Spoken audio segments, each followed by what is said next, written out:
évidemment, si par exemple vous avez une maladie chronique et que vous êtes dans un état, vous traversez une crise inflammatoire et que c'est un jour où vous êtes particulièrement faible et avec un état de douleur important, je ne vais pas vous recommander de venir. Je vous recommanderais par contre de venir peut-être à la méditation qui pourra avoir une action sur le ressenti de la douleur et le vécu de la douleur. Hormis ce type de cas et un état infectieux par exemple, aigu, le reste ne sont que des contre-indications relatives, c'est-à-dire qu'on pourra toujours adapter à votre état de santé du moment. Et globalement, sachez que bouger est toujours, presque toujours, bien sûr il y a toujours des exceptions, mais bénéfique à votre santé en général. Voilà, ça c'est une chose vraiment très importante à retenir. Souvent on a plutôt tendance à vouloir rester dans le canapé et c'est plutôt une erreur. Quand on arrive à venir jusqu'à la salle de cours, on se rend compte qu'après une heure de cours, en fait, on se sent beaucoup mieux.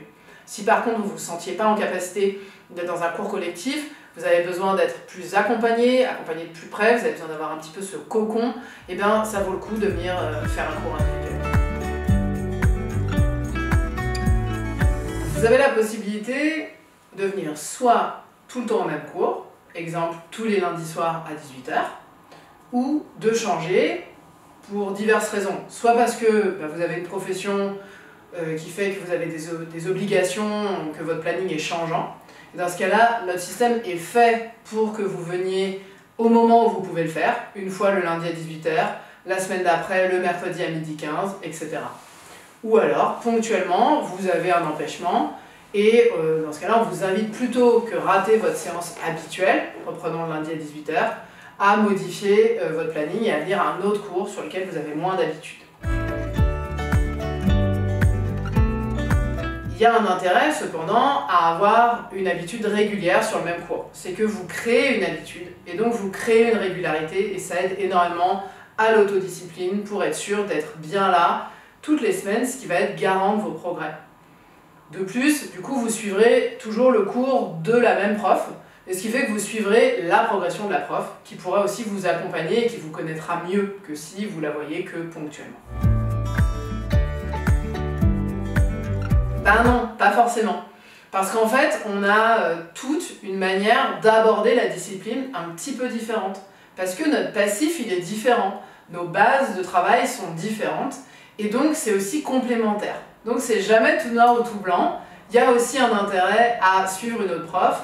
Et en particulier, quand ça arrive que ponctuellement on se remplace les unes des autres, venez à votre cours. En fait, on a ici à l'Espace EM des fiches de suivi pour les élèves qu'on peut lire. Donc ne vous dites pas « ah oui, mais la prof ne me connaît pas ». Déjà, on se fait des transmissions et puis on peut suivre votre progression. Voilà. Donc en pratique, comment ça se passe? Vous allez sur le planning. Vous voyez un cours qui vous intéresse. Vous avez la possibilité de vous inscrire directement en ligne. Vous allez cliquer sur le cours qui vous intéresse. Vous pouvez même payer votre cours en ligne. Voilà, vous recevrez ensuite un mail avec la confirmation de votre réservation et toutes les informations pratiques pour venir suivre votre cours. Si vous n'êtes pas très à l'aise avec l'informatique, je vous invite à nous envoyer un email à l'adresse de l'Espace EM que vous trouverez en page d'accueil sur le site internet ou un SMS pour nous indiquer à quel cours vous souhaitez venir et dans ce cas-là, vous pourrez tout à fait régler sur place. Dans le mail d'inscription, vous allez recevoir une fiche de renseignement que nous vous invitons à compléter avant de venir pour la première fois, afin que nous ayons le maximum d'informations sur vous, votre état de santé, et que nous n'ayons pas à vous poser ce genre de questions avec d'autres personnes autour. Comme ça, vous avez bien le temps de le remplir à la maison.